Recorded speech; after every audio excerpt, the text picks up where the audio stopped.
Spider-Man fans, this might actually be the best thing to happen to Peter Parker in the MCU. Because recently, the director of officially revealed annotated script pages from the movie, and they give us a surprisingly deep look into where Peter is emotionally after the events of.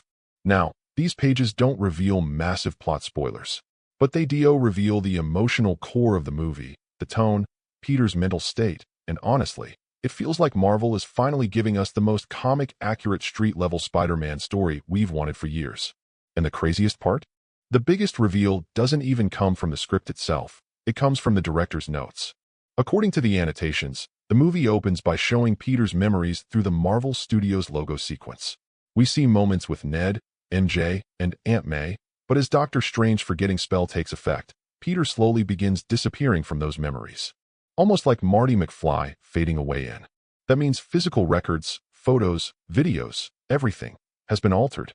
And honestly, this lines up perfectly with the extended post-credit scene from where Betty Brant creates the Midtown High farewell video. Every memory is there, except Peter. In one shot, his face is completely blocked out. Marvel may have been hinting at this the entire time. Then the scene cuts to Peter sitting alone in his tiny apartment, reading the letter he wrote to MJ at the end of No Way Home. The letter he never had the courage to give her. And this is where the movie already feels different. Peter narrates the letter in voiceover. "My name is Peter Parker. You don't know me, but I know this sounds crazy, and I think you'll believe me, because you always know when someone's lying." Before we hear the rest, the movie jumps 9 months later. We see Peter loading handmade web cartridges into brand new web shooters he built himself. And according to the notes, Peter no longer has Stark money, Stark tech, or Avengers-level support. Everything he uses now, he built it alone. And that right there is what makes this version of Spider-Man so interesting. This is no longer billionaire-sponsored Spider-Man. This is broke, exhausted, isolated, DIY Spider-Man. The script also mentions Peter suffering from constant headaches, something he keeps ignoring.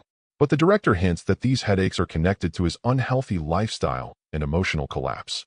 And honestly, it feels very similar to where Peter's inability to balance his personal life and hero life starts destroying him mentally and physically. Except this version might be even darker. Because MCU Peter isn't just struggling to balance life anymore. He completely sacrificed his personal life. He's using Spider-Man as an escape from grief, loneliness, and guilt. And apparently, the pressure is starting to break him. Now here's another huge reveal. Peter has his own AI assistant called Eve. But according to the annotations, Eve is literally the only thing in Peter's life that qualifies as a friend. That detail alone makes this version of Peter unbelievably tragic. Because he didn't just lose MJ and Ned. He never moved on. He never built a new life. He stayed emotionally frozen. At one point, Peter asks Eve to recalibrate his targeting systems, and while doing that, he notices a Lego Emperor figure sitting nearby, something that reminds him of Ned. Then his phone sends him a reminder to buy flowers for Aunt May's grave. And man, this movie sounds emotionally heavy already. Later, Peter pulls out the coffee cup MJ gave him at the end of No Way Home, and hidden inside it is the same unfinished letter. That's when we also see his homemade fabricator machine repairing his Spider-Man suit.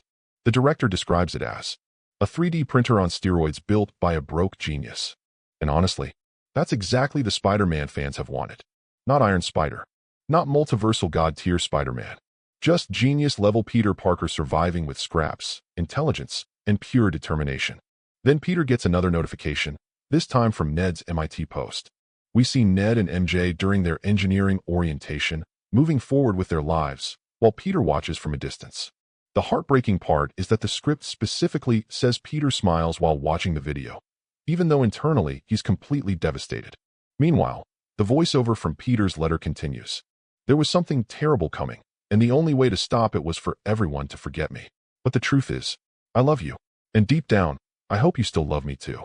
And this might be the most important line in the entire movie. Because the annotations reveal something massive.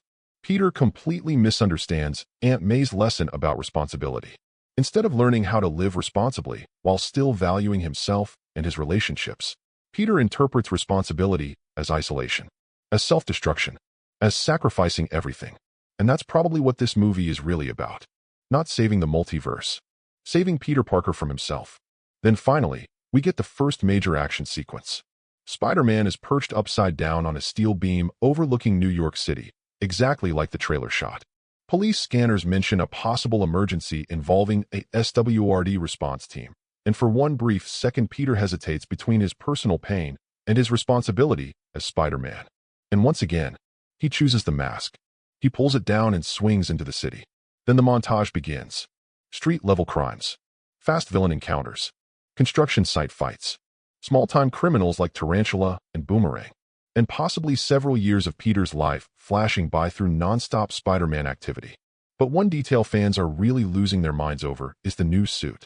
According to the annotations, Peter's suit is actually inspired by the other Spider-Men he met in No Way Home.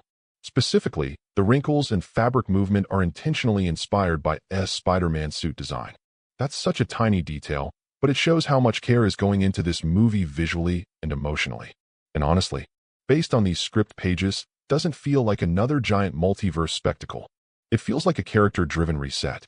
A grounded Spider-Man story about grief, loneliness, responsibility, and rebuilding identity from nothing.